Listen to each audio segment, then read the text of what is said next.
اللهم لك الحمد كما أنت أهله فصل على سيدنا محمد كما أنت أهله وفعل بنا ما أنت أهله فإنك أنت أهل التقوى وأهل المغفرة. اللهم صل على محمد وعلى آل محمد عبدك ورسولك وصل على المؤمنين والمؤمنات والمسلمين والمسلمات. شان علی المرتضی رضی اللہ عنہ بزبان محمد مصطفیٰ صلی اللہ علیہ وآلہ وسلم۔ معزز سامعین و ناظرین، آج کی اس نشست میں شان علی المرتضی بزبان رسول اللہ صلی اللہ علیہ وآلہ وسلم عرض کرنے کی کوشش کریں گے۔ حضرت سعد بن ابی وقاص رضی اللہ تعالیٰ عنہ کہتے ہیں، رسول کائنات فخر موجودات صلی اللہ علیہ وسلم نے سیدنا حضرت علی سے فرمایا، دنیا و آخرت میں قرابت و مرتبہ میں دینی مددگار ہونے کے اعتبار سے تم میرے لیے ایسے ہی ہو جیسے موسیٰ علیہ السلام کے لیے ہارون تھے، بس فرق یہ ہے کہ میرے بعد کوئی نبی نہیں ہوگا۔ بخاری و مسلم۔ حضرت سعد بن سعدی رضی اللہ تعالیٰ عنہ سے روایت ہے، رسول کائنات صلی اللہ علیہ وسلم نے غزوہ خیبر کے دن ارشاد فرمایا، کل میں یہ جھنڈا ایسے شخص کو عطا کروں گا جس کے ہاتھ پر اللہ تعالیٰ فتح عطا فرمائے گا، اور وہ شخص اللہ اور اللہ کے رسول صلی اللہ علیہ وسلم کو دوست رکھتا ہے، اور اللہ کا رسول صلی اللہ علیہ وسلم بھی اس شخص کو دوست رکھتے ہیں۔ جب صبح ہوئی تو سب لوگ سویرے سویرے ہی کائنات کے والی مکی مدنی سرکار صلی اللہ علیہ وسلم کی بارگاہ میں پہنچ گئے۔ ہر آدمی یہ چاہتا تھا کہ جھنڈا اسے ملے۔ آپ صلی اللہ علیہ وسلم نے پوچھا، علی ابن ابی طالب کہاں ہیں؟ لوگوں نے جواب دیا، وہ آنکھوں کی تکلیف میں مبتلا ہیں۔ آپ صلی اللہ علیہ وسلم نے فرمایا، انہیں بلاؤ۔ جب سیدنا حضرت علی رضی اللہ عنہ تشریف لائے تو آپ صلی اللہ علیہ وسلم نے پاک علی کی آنکھوں میں اپنا لعاب مبارک ڈالا تو وہ اس طرح ٹھیک ہو گئے جیسے کبھی بیمار ہی نہیں تھے۔ آپ صلی اللہ علیہ وسلم نے جھنڈا حضرت حیدر کرار علی المرتضی رضی اللہ عنہ کو عطا فرما۔ غزوہ خیبر میں اللہ تعالیٰ نے سیدنا علی رضی اللہ عنہ کے ہاتھ پر مسلمانوں کو خیبر کی فتح نصیب فرمائی۔ بخاری و مسلم۔ سیدنا سعد ابن ابی وقاص رضی اللہ عنہ فرماتے ہیں، جب یہ آیت مباہلہ نازل ہوئیں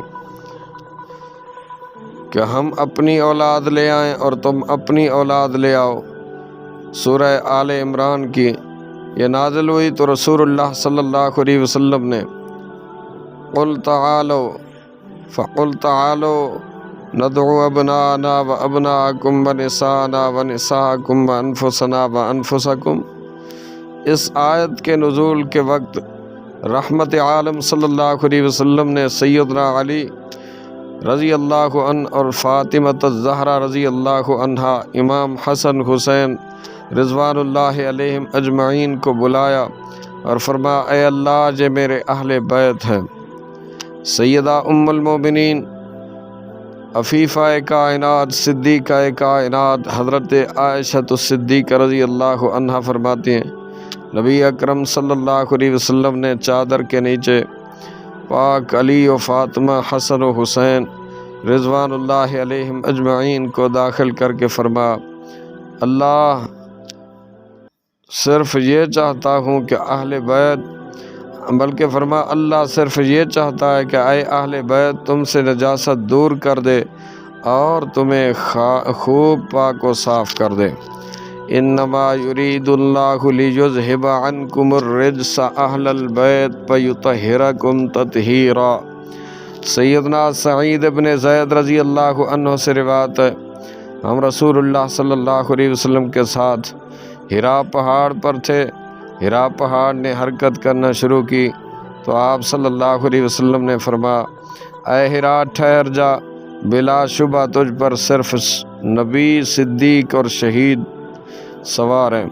ہرا پر موجود لوگ یہ ہیں، سیدنا ابو بکر سیدنا عمر، سیدنا عثمان، سیدنا علی، سیدنا طلحہ، سیدنا زبیر، سیدنا عبد الرحمن ابن عوف، سیدنا سعد ابن ابی وقاص۔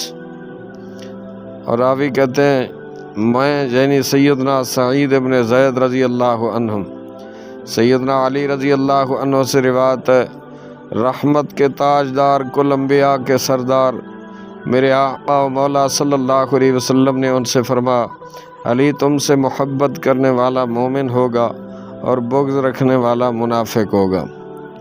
حضرت امام عمران بن حسین سے روایت ہے کہ نبی کریم صلی اللہ علیہ وسلم نے فرمایا، حقیقت یہ ہے کہ علی مجھ سے اور میں علی سے ہوں، نیز وہ تمام اہل ایمان کے دوست و مددگار ہیں۔ حضرت علی کہتے ہیں رسول اکرم صلی اللہ علیہ وسلم نے ارشاد فرمایا، میں حکمت و دانائی کا گھر ہوں، علی اس کا دروازہ ہے۔ حضرت ام عطیہ کہتی ہیں کہ ایک مرتبہ رسول کریم صلی اللہ علیہ وسلم سیدنا علی کو کسی جنگی مہم پر لشکر کے ساتھ رخصت کر رہے تھے۔ میں نے رسول کریم صلی اللہ علیہ وسلم کو ہاتھ اٹھا کر یہ دعا مانگتے سنا، الہی مجھ کو اس وقت تک موت نہ دینا جب تک کہ تو علی کو عافیت و سلامتی کے ساتھ واپس لا کر مجھے دکھا نہ دے۔ حضرت ام سلمہ رضی اللہ عنہ فرماتی ہیں رسول اللہ صلی اللہ علیہ وسلم نے فرمایا، علی سے منافق محبت نہیں رکھتا اور مومن علی سے بغض نہیں رکھتا۔ حضرت ام سلمہ رضی اللہ عنہ کہتی ہیں رسول کائنات صلی اللہ علیہ وسلم نے فرمایا، جس شخص نے نسب و نسل کے اعتبار سے حضرت علی کو برا کہا اس نے حقیقت میں مجھے برا کہا۔ حضرت علی کہتے ہیں ایک دن رسول اللہ صلی اللہ علیہ وسلم نے مجھے فرمایا، تم میں عیسیٰ علیہ السلام سے ایک طرح کی مشابہت ہے۔ یہودیوں نے ان سے بغض رکھا تو اتنا زیادہ کہ ان کی ماں مریم علیہ السلام پر بہتان باندھا، اور عیسائیوں نے محبت کی تو اتنی زیادہ کہ ان کو اللہ کا بیٹا قرار دے ڈالا۔ حضرت علی کہتے ہیں مجھے یقین ہے کہ ارشاد نبوت کے مطابق میرے بارے میں بھی دو گروہ اس طرح ہلاک ہوں گے کہ ایک مجھ سے محبت میں زیادتی کرے گا اور ایک مجھ سے بغض و عناد رکھنے والا ہوگا۔ حضرت زید بن ارقم رضی اللہ عنہ سے روایت ہے رسول اللہ صلی اللہ علیہ وسلم نے فرمایا، جس کا میں مولا ہوں تو علی اس کا مولا ہے۔ سیدنا علی سے روایت ہے رسول اللہ صلی اللہ علیہ وسلم نے فرمایا، یا اللہ علی پر رحم فرما، اے اللہ یہ جہاں کہیں بھی ہو حق اس کے ساتھ رہے۔ الحق مع علی والعلی مع الحق۔ حضرت بریدہ رضی اللہ عنہ کہتے ہیں رسول اکرم صلی اللہ علیہ وسلم نے فرمایا، اللہ تعالیٰ نے مجھے 4 آدمیوں سے محبت کرنے کا حکم دیتے ہوئے فرمایا کہ اللہ بھی ان سے محبت کرتے ہیں۔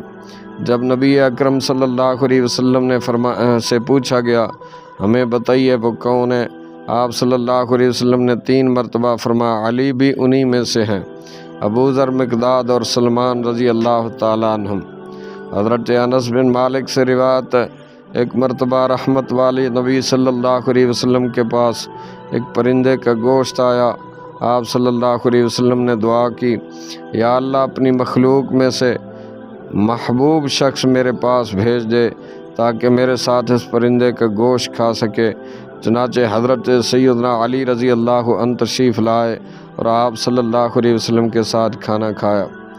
حضرت علی ابن ابی طالب فرماتے ہیں ایک مرتبہ نبی رحمت صلی اللہ علیہ وسلم نے سیدنا حسن و حسین رضی اللہ عنہما کے ہاتھ پکڑے اور فرمایا، جو مجھ سے محبت کرے گا ساتھ ہی ساتھ ان دونوں کے والدین یعنی علی و فاطمہ رضی اللہ عنہما سے بھی محبت کرے گا، وہ قیامت کے دن میرے ہمراہ میری جگہ میں ہوگا، یعنی جنت میں میرا ساتھی ہوگا۔ حضرت عبداللہ بن مسعود سے روایت ہے حضور اکرم صلی اللہ علیہ وسلم نے فرمایا، اللہ تعالیٰ نے مجھے حکم دیا ہے کہ میں علی کا نکاح فاطمہ سے کر دوں۔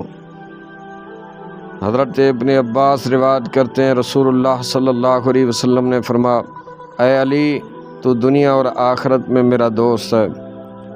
حضرت جابر رضی اللہ عنہ سے روایت ہے تاجدار انبیاء رسول کائنات صلی اللہ علیہ وسلم نے فرمایا، اللہ تعالیٰ نے ہر نبی کی ذریت اس کی صلب سے جاری فرمائی، میری ذریت علی کی صلب سے چلے گی۔ سیدنا ابن عباس رضی اللہ تعالیٰ عنہ فرماتے ہیں مکی مدنی آقا صلی اللہ علیہ وسلم نے فرمایا علی سب سے اچھا فیصلہ کرنے والا۔ سیدہ عائشہ سے روایت ہے رضی اللہ تعالیٰ عنہ سے کہ نبی رحمت صلی اللہ علیہ وسلم نے فرمایا ذکر علی عبادہ، علی کا ذکر عبادت ہے، کنز الاموال۔ سیدنا ابن عباس سے روایت ہے تاجدار انبیاء صلی اللہ علیہ وسلم نے حضرت علی کی طرف دیکھ کر فرمایا علی تو دنیا میں بھی سردار ہے، آخرت میں بھی سردار ہے۔ ایک موقع پر رحمت والے نبی صلی اللہ علیہ وسلم نے اپنا دست مبارک حضرت علی کے پاک سینے پہ رکھا اور فرمایا اللہ اس کے دل کو ہدایت عطا فرما اور اس کی بات کو استقامت عطا فرما۔ رسول اللہ صلی اللہ علیہ وسلم نے فرمایا علی تجھے ایک بدترین خلائق شخص قتل کرے گا۔ سیدنا علی روایت کرتے ہیں نبی علیہ السلام نے فرمایا علی ایک قوم تیرے سے محبت میں افراط کی وجہ سے جہنم کی آگ میں داخل ہوگی اور ایک قوم تیرے ساتھ بغض کی وجہ سے جہنم میں داخل ہوگی۔ سیدنا علی رضی اللہ تعالیٰ عنہ فرماتے ہیں نبی علیہ السلام نے ایک بار میری بیماری میں دعا فرمائی اے اللہ اس علی کو عافیت و شفا عطا فرما۔ حضرت علی فرماتے اس کے بعد میں پھر کبھی نہیں بیمار ہوا۔ ایک دفعہ بعض لوگوں نے حضرت علی رضی اللہ تعالیٰ عنہ کی شکایت کی تو رسول اللہ صلی اللہ علیہ وسلم نے خطبہ ارشاد فرمایا لوگوں علی کی شکایت نہ کرو، اللہ کی قسم وہ اللہ کے راستے میں بہت زیادہ خوف رکھتے ہیں۔ عبد الرحمن ابن عوف سے روایت ہے رسول اللہ صلی اللہ علیہ وسلم نے فرمایا ابو بکر فی الجنہ، عمر فی الجنہ، عثمان فی الجنہ، علی فی الجنہ، زبیر فی الجنہ، عبد الرحمن بن عوف فی الجنہ، سعد بن ابی وقاص فی الجنہ، طلحہ فی الجنہ، سعید بن زید فی الجنہ، ابو عبیدہ بن جراح فی الجنہ۔